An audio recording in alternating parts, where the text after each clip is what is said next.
Hey YouTube, Mythiarq here, bringing you all my Cardfight Vanguard Mythiarq deck profile for post-Clash of the Heroes. This is one of the two new decks that we got from the latest Cardfight Vanguard booster set.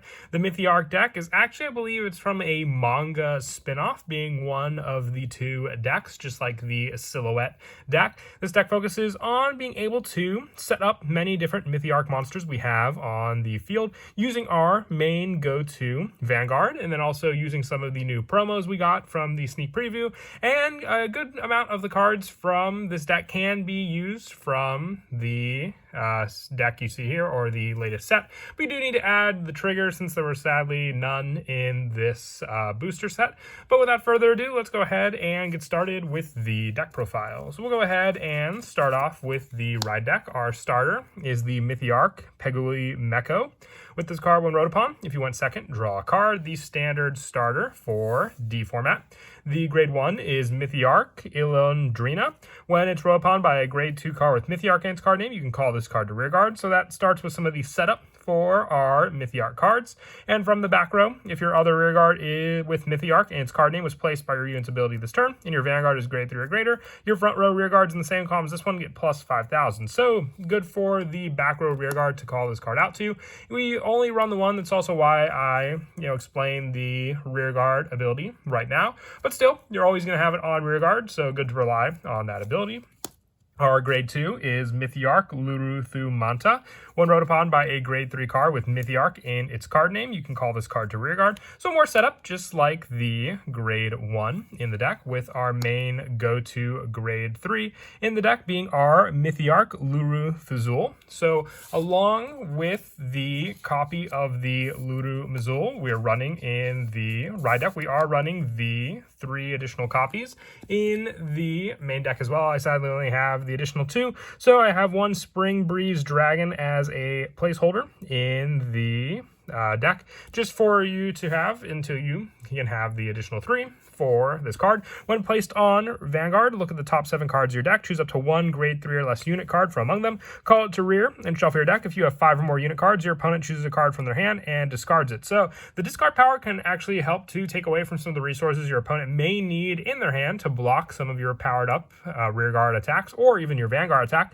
And on Vanguard, when this unit attacks a Vanguard, counterblast 1, choose one of your rearguards with Mythiarq and its card name, return it to the hand, and choose up to one unit card with Mythiarq in a different card name from the card returned by this card effect from hand, and call it to rearguard. So just different setup. It's why running the many different named Mythiarq monsters definitely is needed for the deck. So you can then call out the different ones that you may have depending on the one that you returned from your hand to the field.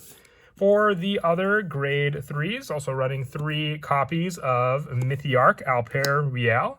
When this unit is placed on rearguard, if you have 3 or more units with Mythiarq in their card names, this unit gets plus 5,000 power till end of turn. Then you can counterblast 1 and draw a card. So it's just consistency for getting more cards in your hand. You want to have those differently named Mythiarq cards in your hand to make use of. So just having a grade 3 to run in the deck is all the more useful. I was going to run 4, but we are running the new promo Mythiarq Habitat in the deck as well to kind of deck that out for some of the other cards we run. And also for this card, if it is a little pricey for you or you don't have it, you can always replace 1 copy of the order for a 4th copy of Mythiarq Alperiel in the deck. Also 2 copies of Blue Artillery Dragon, Inlet Pulse Dragon for the first attack. Just being able to build up your soul for some of the other cards we run in the deck is definitely useful for this card. Just feel like you need the 2 though, since we do want to focus on a good majority of the cards being Mythiarq in the deck for us to run.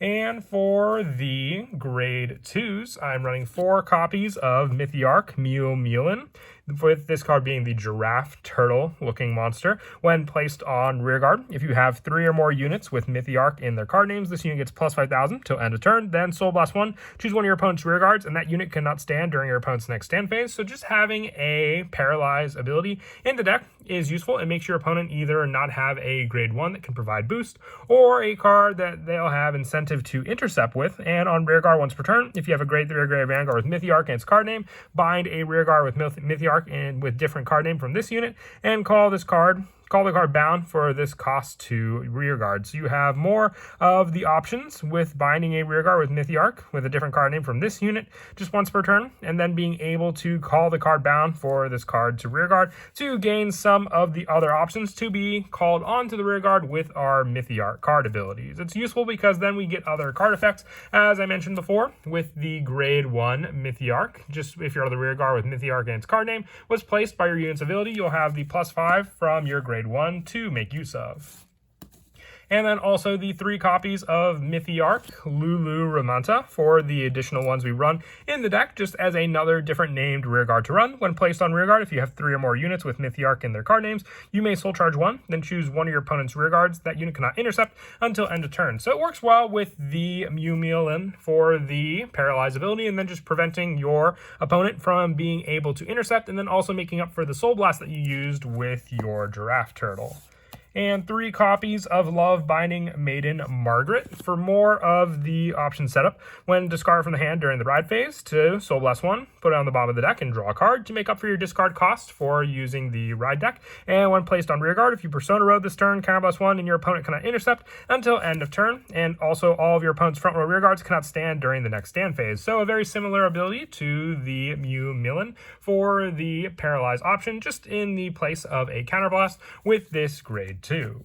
For the grade 1s, I run 4 copies of Mythiarq Uzaster. When this unit boosts a unit with Mythiarq and its card name, if your damage zone has 3 or more face down cards and you did not countercharge this turn, countercharge 1. It makes up for some of the heavy countercharge that we may do in the deck with some of the other cards we run, including Margaret and also our other ones like the go-to Alpeliel for the grade 3 drop hour. Just being able to have a grade 1 that can boost and provide a countercharge definitely does come in handy. And also for the rest of the grade 1s, the 4 copies of the Planner Prevent Dragon, just for the additional Sentinel of choice. And if you wanted to run Elementaria Sanctitude, you can always drop 1 copy of this card for 1 copy of that Blitz order. For the new order as well, we're running 4 copies of Mythiarq Habitat. You look at the top 7 cards of your deck, choose up to 1 unit card with grade less than or equal to your Vanguard, call it to rearguard, and shuffle your deck. So this can just help to grab a good majority of units that we run in the deck, depending on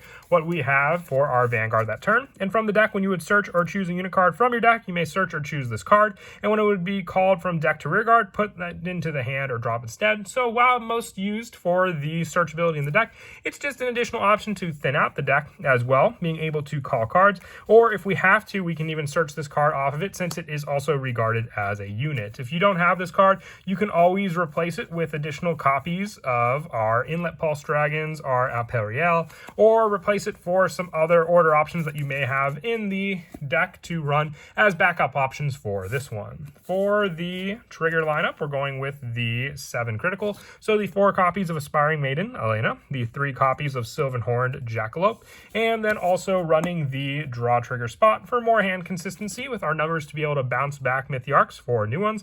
For Serene Maiden, Lena, for the additional 5k boost. And then for our heals, the 2 copies of Petronella for the generic heal, the 1 copy of Fairy Asher, and the 1 Narcissus Noble for the rest of the heals. With the over trigger spot, I'm going with the Spiritual King of Aquatics for this one, just for the option of choosing a card from our drop zone, putting it to hand, and choosing one of our units and getting the additional critical. I like it more for the setup it can provide to this type of deck over the Bless Favor that runs for the heal ability, but still, you might just not have the front row setup needed to run with that card. This one at least gives you more recycle power from the drop zone to make use of.